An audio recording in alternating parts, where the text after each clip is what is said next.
오늘 우리가 다 함께 나눌 말씀은 고린도전서 1장 18절부터 25절 말씀입니다. 본문을 교독하시겠습니다.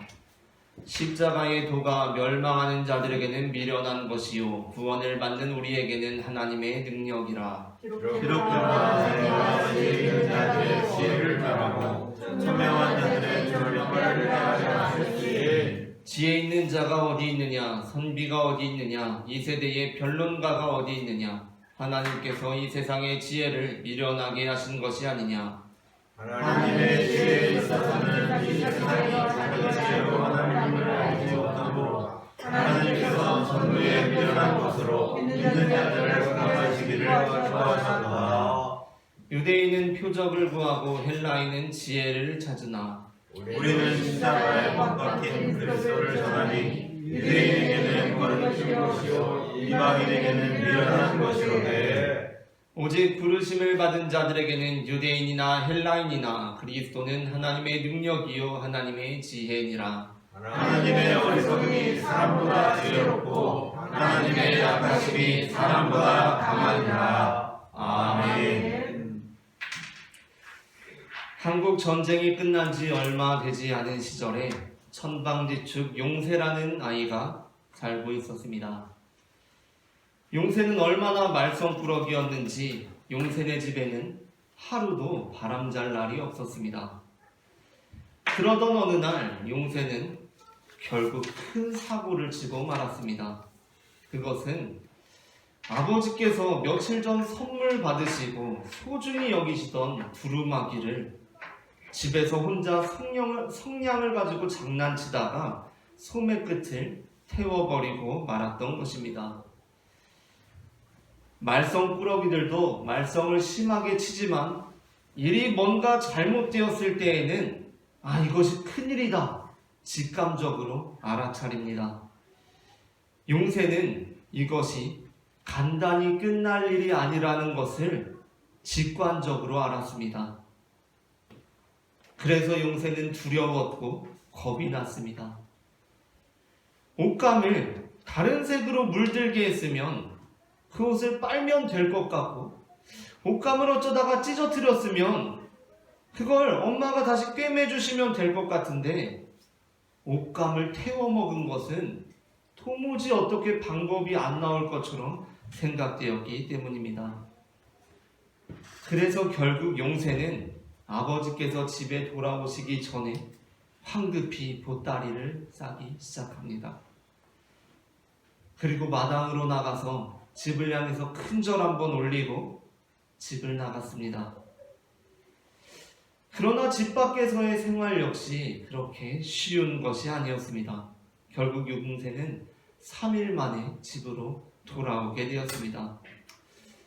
멀찍이서 집을 바라보니까 집 안에서 아버지께서는 허망한 표정으로 툇마루에 앉아 계셨습니다. 아무래도 아끼던 두루마기의 소매 끝이 상한 것이 몹시 속상하신 것처럼 보였습니다. 그런 아버지 모습을 보니 다시 덜컥 두려운 마음이 들었지만 별다른 방법이 없었기에 용세는 다시 집으로 들어갔습니다. 대문에 들어서서 아버지와 눈이 딱 마주쳤을 때였습니다. 그때 아버지께서는 기다리셨다는 듯이 일어나셔서 아궁이 쪽으로 가시더니 아끼시던 두루마기를 용세 보라고 한번 이렇게 쫙 펼쳐 보이시고는 곧바로 그 두루마기를 아궁이에 집어 던지셨습니다. 그러고는 우두커니 서 있는 용세에게 성큼성큼 다가오셔서 용세를 꽉 안아주셨습니다. 생각해보면 아버지께서 굳이 그 두루마기를 아궁이에 던져 넣으셨어야 했나 하는 생각이 들기도 합니다. 그냥 용세에게 용세야 괜찮다 잘 돌아왔다 아빠한테는 이 두루마기보다 너가 훨씬 소중하다 말로만 했어도 충분하지 않았을까 생각해보게 되기도 합니다. 심지어 그 두루마기가 이제 아깝게 여겨지기까지 합니다. 하지만 아버지는 그 방식, 두루마기를 아궁이에 던져 넣는 방식을 택하셨습니다. 그런데 그 방식이 용세의 삶을 송두리째 변화시켰습니다. 놀랍게도 용세는 이전과 달리 매우 성숙한 아이가 되었습니다. 어떤 사람들은 왜 하나님께서 인간을 구원하시기 위해 굳이 그 아들 예수 그리스도를 십자가에 달려 죽게 하셔야 했는가? 라고 질문합니다. 그러니까 이 질문은 하나님께서는 충분히 그냥 우리를 구원하실 수도 있으실 텐데, 말로만 하실 수도 있으실 텐데 왜 굳이 꼭 그렇게까지 하셔야 하는가? 라는 것입니다. 물론 아버지가 그 두루마기를 아궁이에 꼭 집어던질 필요는 없으셨듯이 하나님께서도 굳이 십자가를 통하여 우리를 구원하실 필요는 없으십니다. 그러나 그 방식은 목적을 가지고 있고 그 목적이 성취되었을 때 우리는 그 방식이 탁월한 방식이었음을 깨닫게 됩니다. 오늘 우리는 십자가의 도라는 제목의 설교를 나눕니다. 전해지는 말씀을 통하여서 우리가 하나님께서 십자가를 통해 이루고자 하신 목적을 알게 되고 우리의 삶이 하나님의 의도에 합당한 삶으로 변화되기를 소망합니다. 그렇다면 하나님께서는 왜 굳이 십자가를 통해 우리를 구원하신 것입니까? 그 이유는 첫째, 함께 읽겠습니다. 십자가는 구원을 위한 하나님의 적극적인 개입을 나타내기 때문입니다. 고린도전서 1장 21절에서 사도 바울은 하나님의 지혜에 있어서는 이 세상이 자기 지혜로 하나님을 알지 못하므로 하나님께서 전도에 미련한 것으로 믿는 자들을 구원하시기를 기뻐하셨도다 라고 말씀하고 있습니다. 이 본문에서 전도에 미련한 것이란 바로 18절에서 언급되고 있는 십자가의 도입니다. 18절입니다. 함께 읽겠습니다. 십자가의 도가 멸망하는 자들에게는 미련한 것이요 구원을 받은 우리에게는 하나님의 능력이라. 아멘. 그러니까 20절 본문을 다시 풀어서 해석해보자면 하나님께서는 이 세상이 자기 지혜로 하나님을 알지 못하므로 자기 노력으로 하나님을 알지 못하므로 십자가의 도를 통해 이것을 믿는 자들을 구원하고자 하셨다는 뜻이 됩니다.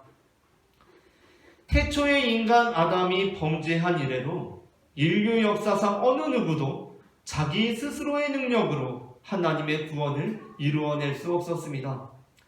그 이유는 하나님께서 범죄한 인간에게서 스스로 구원을 이루는 능력을 제거해 버리셨기 때문입니다. 그 내용이 창세기 3장 22절부터 24절에 이렇게 기록되어 있습니다. 본문을 교독하겠습니다.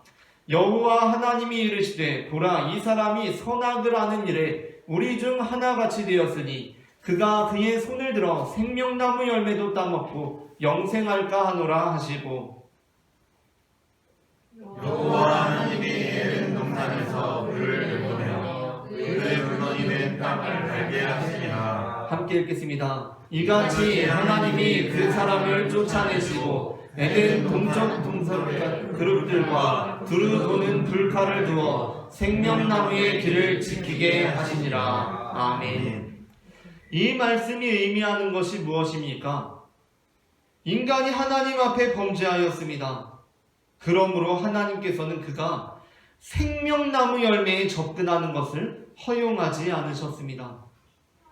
그를 에덴 동산에서 쫓아내셨고 하늘을 바라보며 살아가는 존재가 아니라 이 땅을 바라보며 살아가는 존재가 되게 하셨습니다.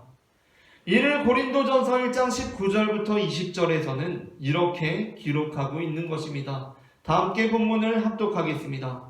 기록된 바 내가 지혜 있는 자들의 지혜를 멸하고 총명한 자들의 총명을 폐하리라 하였으니 지혜 있는 자가 어디 있느냐 선비가 어디 있느냐 이 세대에 변론가가 어디 있느냐 하나님께서 이 세상의 지혜를 미련하게 하신 것이 아니냐. 아멘.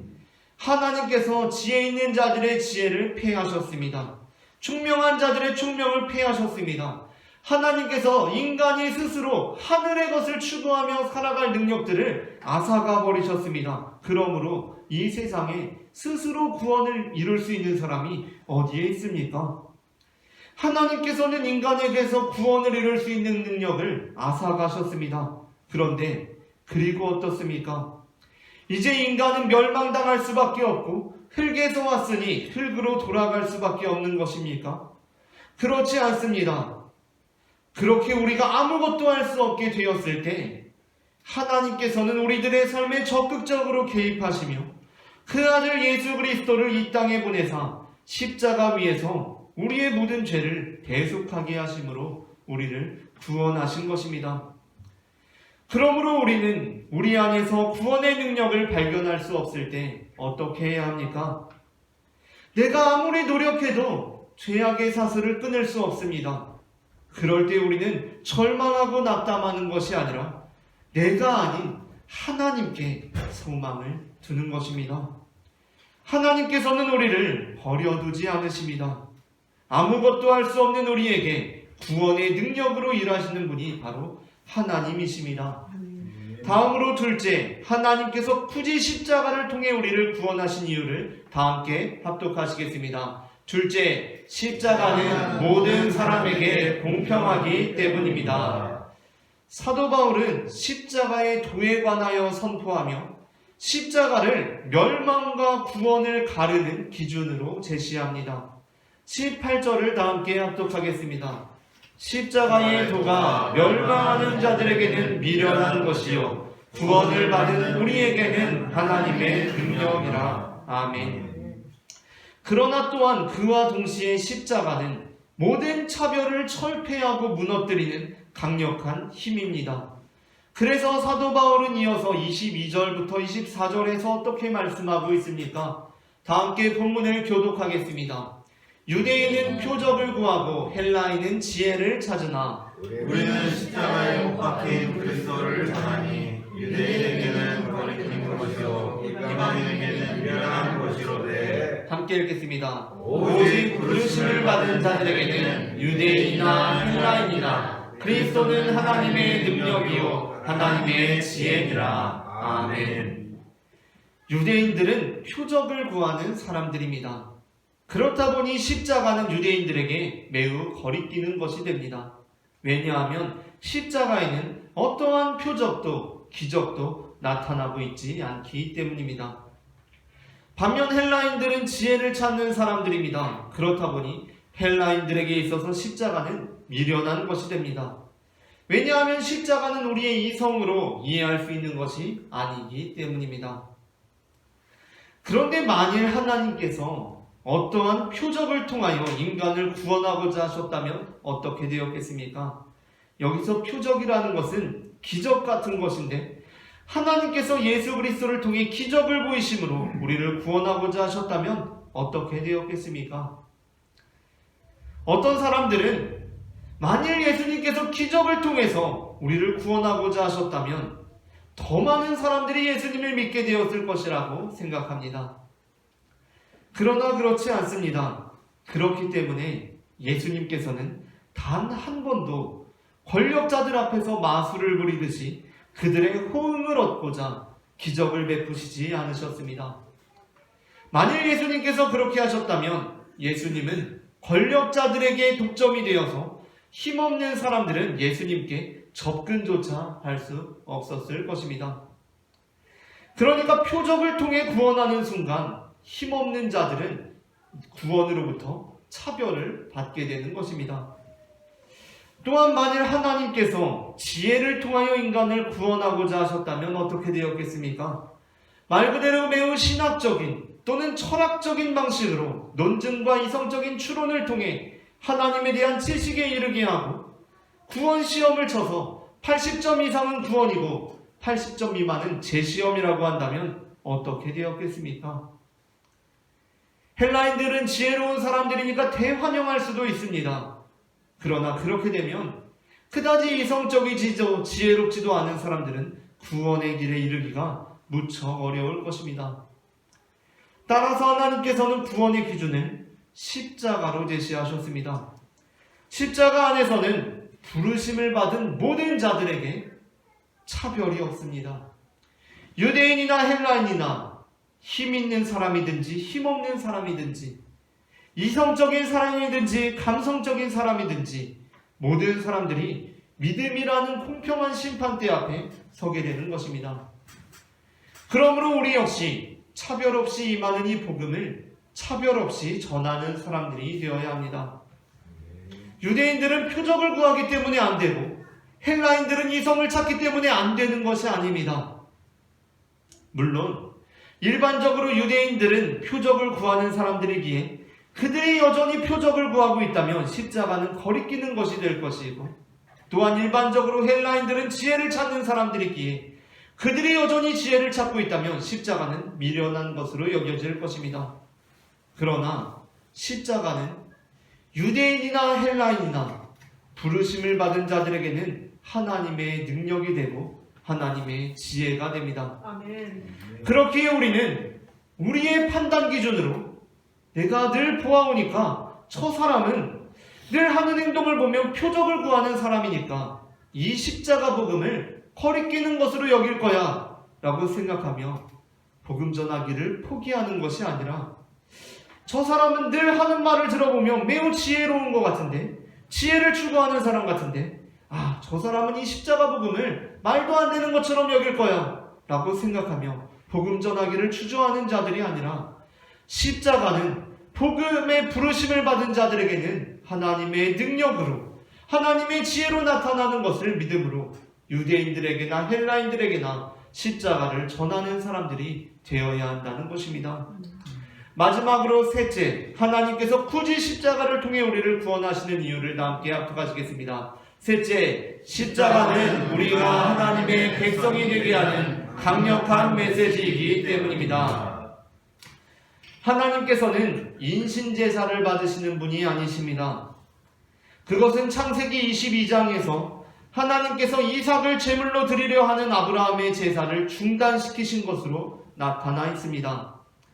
뿐만 아니라 에스겔에는 하나님께서 사람을 제물로 드리는 이방 종교들의 행위에 대하여 몹시 진노하시는 내용들이 기록되어 있습니다. 에스겔 20장 31절 말씀을 다 함께 합독하겠습니다. 너희가 또 너희 아들을 화제로 삼아 불 가운데로 지나게 하며 오늘까지 너희 자신을 우상들로 말미암아 더럽히느냐? 이스라엘 족속아, 너희가 내게 묻기를 내가 용납하겠느냐? 주 여호와의 말씀이니라. 내가 나의 삶을 두고 맹세하노니 너희가 내게 묻기를 용납하지 아니하리라. 아멘. 하나님께서는 인신제사를 미워하셨습니다. 그러나 하나님께서는 짐승을 제물로 드리는 제사를 이스라엘 민족이 지켜야 할 율법으로 주셨습니다. 그렇다면 하나님께서 짐승을 제물로 드리는 제사를 이스라엘 민족에게 율법으로 주신 이유는 무엇입니까? 바로 짐승을 잡음으로 우리의 죄가 얼마나 중대한 것인지를 깨닫고, 혹시라도 그 짐승의 희생이 우리가 삶 속에서 행했던 여러 가지 악행들로 인한 것이라고 생각되거든 다시는 그 죄를 범하지 말라는 목적에서 짐승 제사를 이스라엘 민족에게 주신 것입니다. 그러니까 이스라엘 민족들이 짐승을 잡아 제물로 드리는 것은 무슨 우리가 여름철에 파리 잡고 모기 잡고 하는 해충을 죽이는 행위가 아니지 않습니까? 그들은 정말 자신들의 정든 그 짐승을 주님께 바치는 것입니다. 그렇게 될 때 짐승을 죽일 때에는 누구나 양심의 가책을 느낍니다. 그 심적인 중압감이 있습니다. 짐승이 막 고통스러워하는 모습을 보면 마음이 편치가 않습니다. 그때 우리는 그 짐승을 보며 우리의 죄악들을 멀리하게 되는 것입니다. 그런데 이스라엘 민족들이 하나님께서 그들에게 주신 그 귀중한 제사를 만홀히 여기게 되었습니다. 그것은 죄에 대한 경각심이 전혀 없이 짐승 제사를 드리게 된 것입니다. 그 내용이 아모스 5장 21절부터 24절에 나옵니다. 본문을 교독하겠습니다. 내가 너희 절기들을 미워하여 멸시하며 너희 성회들을 기뻐하지 아니하나니 너희와 내게 번제나 소제를 드릴지라도 내가 받지 아니할 것이요 너희의 살찐 희생의 번제로 내가 돌아보지 아니하리라. 오직 정의를 물같이 공의를 마르지 않는 강같이 흐르게 할지어다. 23절부터 다 함께 합독하시겠습니다. 내 노래소리를 내 앞에서 그칠지어다. 내 비판소리도 내가 듣지 아니하리라. 오직 정의를 물같이 공의를 마르지 않는 강같이 흐르게 할지어다. 아멘. 이는 하나님께서 죄에 대한 경각심이 전혀 없이 짐승의 피가 땅에 떨어졌을 때에는 율법에 따라서 그 짐승이 피가 드러나지 않도록 흙으로 다 덮어야 하는데 제사가 정신없이 이루어지다 보니까 짐승의 피를 흙으로 덮을 새도 없습니다. 그래서 짐승의 피가 거리마다 강같이 하수같이 흐릅니다. 이들이 죄에 대한 경각심이 전혀 없이 제사를 빨리 드리고 또 죄를 지러 가야 하기 때문입니다. 그때 하나님께서는 지금 짐승의 피가 강같이 하수같이 흐르고 있는데 그럴 것이 아니라 정의가 공의가 강같이 흘러야 한다 라고 말씀하십니다. 이는 그러므로 이 아모스 말씀은 하나님께서 죄에 대한 경각심이 전혀 없이 제사를 드렸기 때문에 더 담대한 마음으로 죄를 지으러 가는 이스라엘 족속들을 책망하신 것입니다. 어느 날 부모에게 자녀의 학교 생활에 관한 소식이 들려옵니다. 우리 아이가 학교에서 다른 친구들을 때리고 괴롭힌다고 합니다. 그래서 엄마가 아이를 집에서 야단을 또 좀 쳤습니다. 그런데 또 그런다고 합니다. 그래서 또 야단을 쳤습니다. 그런데 또 학교에서 애들 막 괴롭히고 때리고 이런다고 합니다. 어떻게 해야 합니까? 그래서 엄마가 너는 얼마나 더 내가 야단을 쳐야 좀 그 나쁜 짓들을 그만두겠니? 라고 다그쳤더니 그 아이가 야단 맞았으니까 된 거 아니에요? 라고 이렇게 대답합니다. 죄값 다 치렀으니까 상관없는 거 아니에요? 라고 말한다니 얼마나 삐뚤어진 생각입니까? 그런데 그때 엄마가 내가 아무래도 너를 잘못 키운 것 같다. 내가 너를 혼낼 것이 아니라 네가 나를 혼내야겠다 라며 종아리를 걷어붙이고 그 아이 앞에 섭니다. 기독교에 대해서 잘 모르고 공격하는 사람들이 잘못 생각하는 것 중에 하나는 우리가 잘못했다고 해서 어떻게 하나님께서 예수님을 십자가에 매달 수가 있느냐는 것입니다. 그러니까 지금 이 상황을 이들은 어떻게 생각하고 있냐면 아이가 야단 맞았으니까 된 거 아니에요? 죄값 다 치렀잖아요. 라고 이렇게 네 가지 없이 말을 했을 때 엄마가 내가 보니까 아무래도 내가 너를 잘못 키운 것 같다 라고 하면서 종아리를 걷어붙인 것이 아니라 이 엄마가 내가 생각해보니까 아무래도 아빠가 너를 잘못 키운 것 같다. 얼른 이 회초리 가지고 가서 아빠 종아리를 때려라 라는 상황으로 이해하고 있는 것입니다. 그러면 이 상황을 미처 예상하고 있지 않던 아빠는 얼마나 당황스럽냐는 것입니다. 예수님은 무슨 죄냐는 것입니다. 그러나 하나님께서 예수 그리스도를 십자가에 달게 한 것은 엄마가 자녀에게 아빠를 때리라고 한 것이 아닙니다. 그것은 하나님께서 당신 스스로 종아리를 걷어 붙이신 것입니다. 그 모습을 볼 때 우리는 어떻게 됩니까? 그래, 엄마가 나를 잘못 기르셨지 생각하게 됩니까? 엄마 이제 몇 대 맞으시겠어요? 합니까? 그렇지 않습니다. 우리는 그때 엄마가 내가 이렇게 잘못 살고 있는데도 나를 사랑하시는구나 라고 알게 됩니다. 내가 지금 계속 이렇게 엇나가는데도 여전히 엄마가 나를 포기하지 않고 사랑하고 계시구나 깨닫게 됩니다. 아버지께서 굳이 그 두루마기를 아궁이에 집어던진 이유는 무엇입니까? 굳이 그렇게 안 하셔도 됩니다. 그러나 그렇게까지 하신 이유는 아버지께서 우리를 그토록 사랑하고 계신다는 것을 우리가 확실히 알게 되기를 바라는 것이고, 또 지금의 그 말썽꾸러기 행실을 떠나서 이제는 새로운 삶을 살기를 바라시는 것입니다. 그러므로 우리는 아무리 노력해도 우리의 죄악으로부터 떠날 수 없을 것 같을 때 십자가를 바라보아야 합니다.